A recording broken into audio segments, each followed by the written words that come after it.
Hey guys, Don here from Novaspirit Tech, and welcome back to the channel. And continuing off our Pi hosted series, today we are going to be installing JDownloader and a file browser. So let's get started.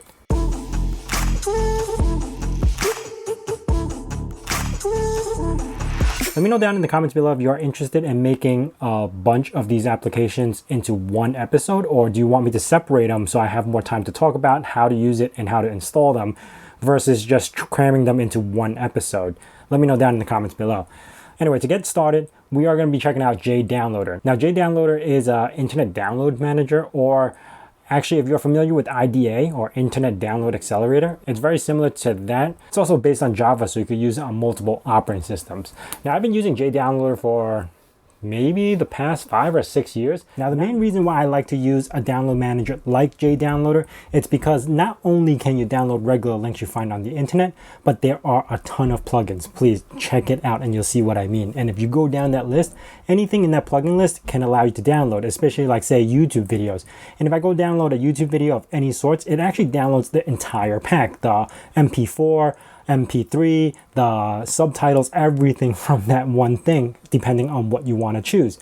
And again, check the plugin. You won't be missing out. And that's one of my main reasons why I use a downloader like this, because it just allows me to download anything. Now, I might look a little bit different because when I was editing, the part I wanted to put in, I didn't think I emphasized this enough that, yeah, check out a download manager. And now JDownloader is expanded to the point where you can actually create an account off their website and you can download from anywhere. And this is one of the things that I do actually use, because if I need to, say, review a Ubuntu image or a Linux image and I need to download it at home and I'm not at home while I'm at work or something, I could just reach over to my account, grab the link and have it download. That's what I mainly use it for. Also, on JDownloader, it does support concurrent connections. So if you are downloading from a source that has a limited bandwidth per connection, you could use JDownloader to create a concurrent connection, like 3 or 4 connections at one time to speed up the downloads, or multi-link downloads. So if you have a huge file with multiple links, you could just copy and paste it into JDownloader and it will do all the links for you and manage which one should go first, etc., etc. So if you never tried using a download manager before, check this one out. It's awesome. And we are going to be installing this as a Docker, so your Raspberry Pi will actually be hosting everything and everything will be transferred into your network through that way. Now, to begin, I am going to go over to Docker Hub and I'm searching up JDownloader. Now, there are a couple of versions. There's JDownloader 1, JDownloader 2. I'm sticking with the official JDownloader. A couple of years ago, JDownloader 2 had some malware in there. I don't know about it now, but I have not used it ever since. And I don't even know, I forgot what it was about that point, but I switched over to JDownloader 2. Didn't work very well.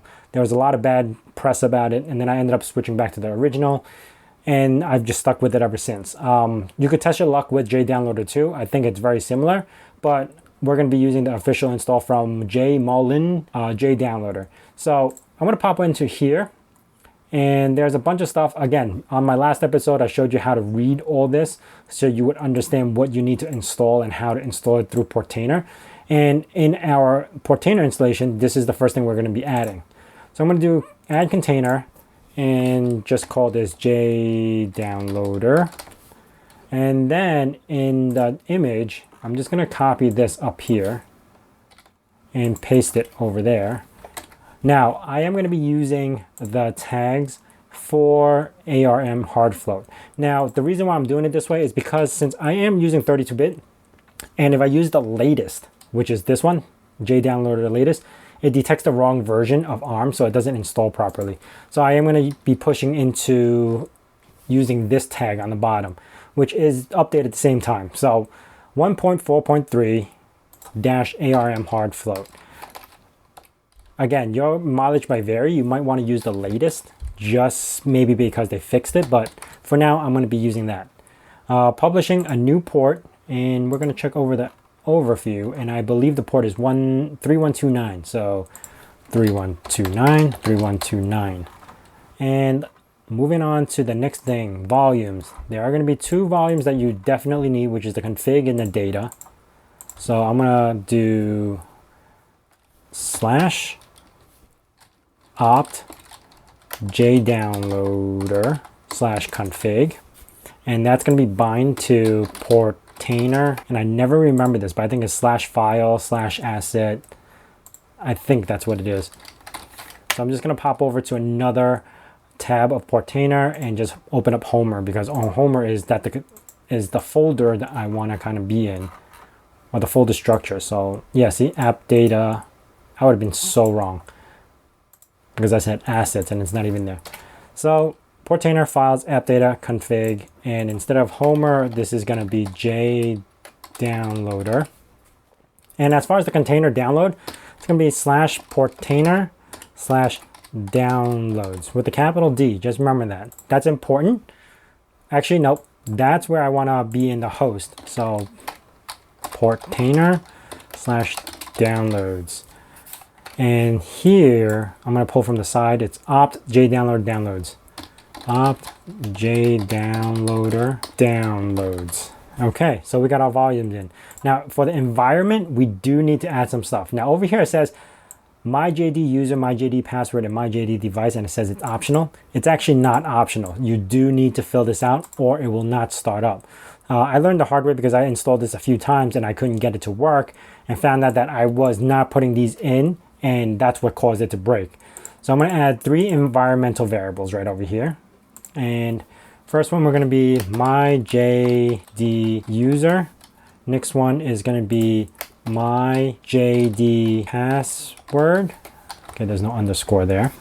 And then the last one is my JD device. My JD device. Now, to get this information, you will actually need to go over to my.jdownloader.org and register for an account.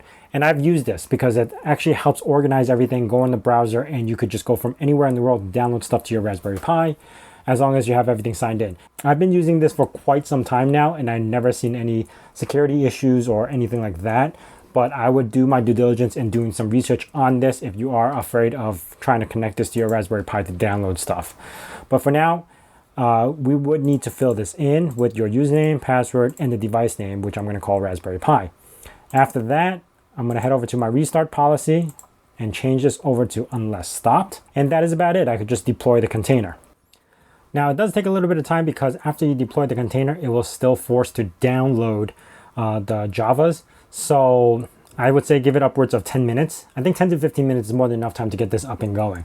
Now, I'm going to log into my JDownloader account.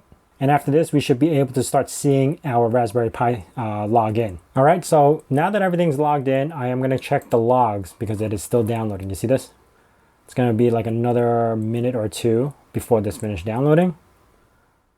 And once this starts up, it takes another like 2 or 3 minutes, and then it's going to boot up into Java. And on the left side, it would say connect to your JDownloader to get started. You're going to see it here. All right. Now that everything is up and running, update progress is complete. I should be able to refresh this and see, there you go, my Raspberry Pi downloader.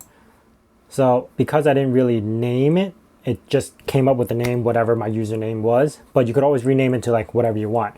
Now there are no packages downloaded, so let's find something to download. While I'm at it, I could check the progress of what's going on. So I'm gonna head over to my container and pop over to stats, and you could kind of see what it's going to be doing. I got my memory, my CPU, and everything.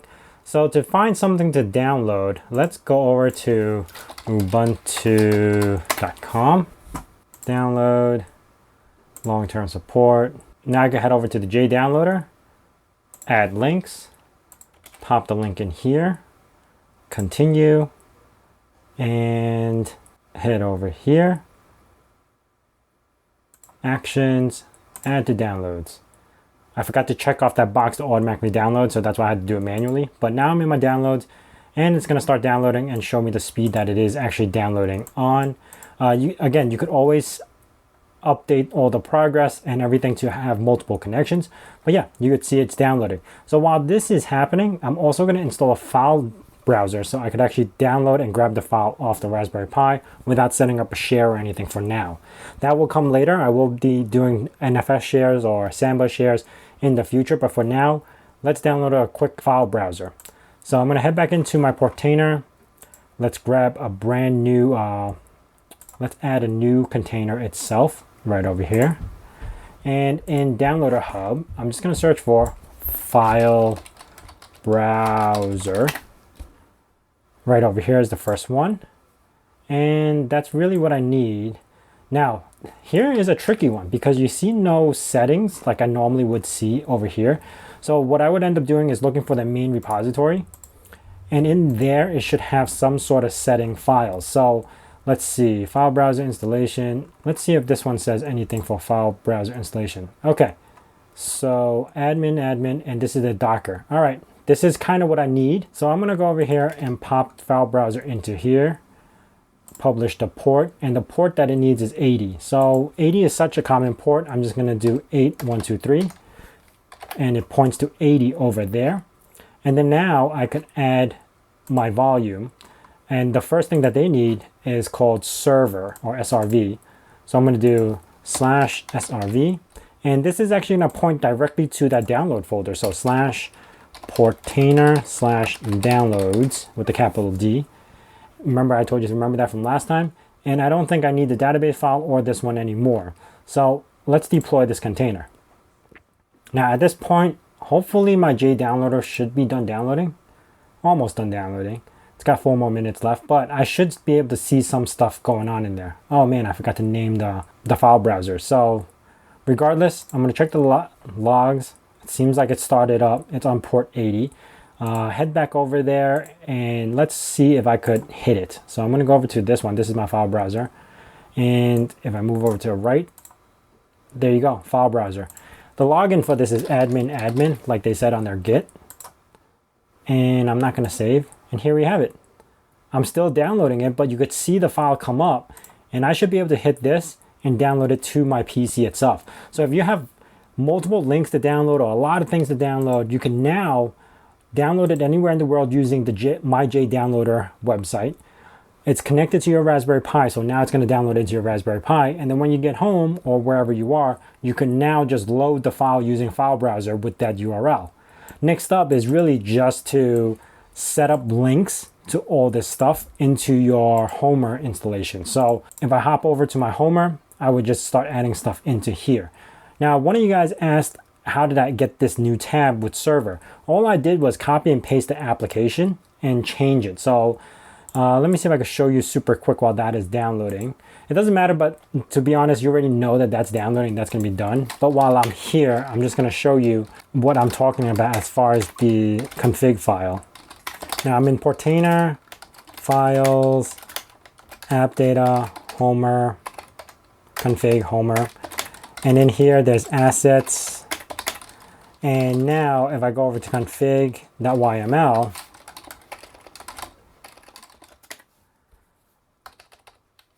all I did here was, you see how it says -name applications? I literally just copied that and turned that into server. And now because I just added a new thing, what I'm going to end up doing is just copy and pasting this. It's kind of weird to do this on Shell in a Box, but I'm going to try to attempt cancel. Let me see, just paste. Nope, that didn't do it. So I might just have to manually type everything out, which is a little annoying, but it's going to work out. Name, file, browser, logo. I don't have one yet, so I'm just going to put assets/tools/file fb.png, and I'll load one up later on. Subtitle, file browser, tag, app, URL, HTTP 192.168.105.112, and this one's 128.123, and target blank. I love using that because it opens a new window for me. Let's save that, and if I open the new Homer, I should have this new thing now. I don't have a logo yet, but it should be able to bring me to my file browser, and there we have it. Now this is almost done, and you can see it's 2.83 gigs. It should be 2.86. If I refresh this, now it's 100% complete. I should be able to grab this, download this anywhere, save it to my downloads, and it should be super, super quick. Much faster than having to get it from the website because I'm transferring this locally. But that is about it. Now we just install our little file browser with our JDownloader, And our next episode, I'm actually going to jump right into torrenting and doing a torrent with OpenVPN, whether it's through PIA or through whatever VPN services you have. So next video, I'm going to be installing, I think, a couple of versions of torrenting, because I like to use Deluge, but they also have transmission and QTorrent. So I'm going to go through a few of those, and we're going to set everything up, and it will support OpenVPN. So it's going to support PIA, Windscribe, Nord, whatever you use, it's going to be able to support it. So we're going to go through that whole installation, the whole setup, and torrenting and everything for that episode. And yes, it's also going to be going into the same downloads folder. This way we could use our file browser to reach everything and copy everything over. Anyway, that is it for this video. If you guys like this, please hit the like button. If you guys have any questions about this or anything I should add to this, let me know in the comments below. And again, if you guys have any specific software you want to see installed in this Pi hosted series, let me know in the comments down below. Now, if you guys are new to this channel, consider subscribing and also hitting that bell notification icon so you know when the next video is going to be out. And as I say in my nerd cave, hack till it hurts.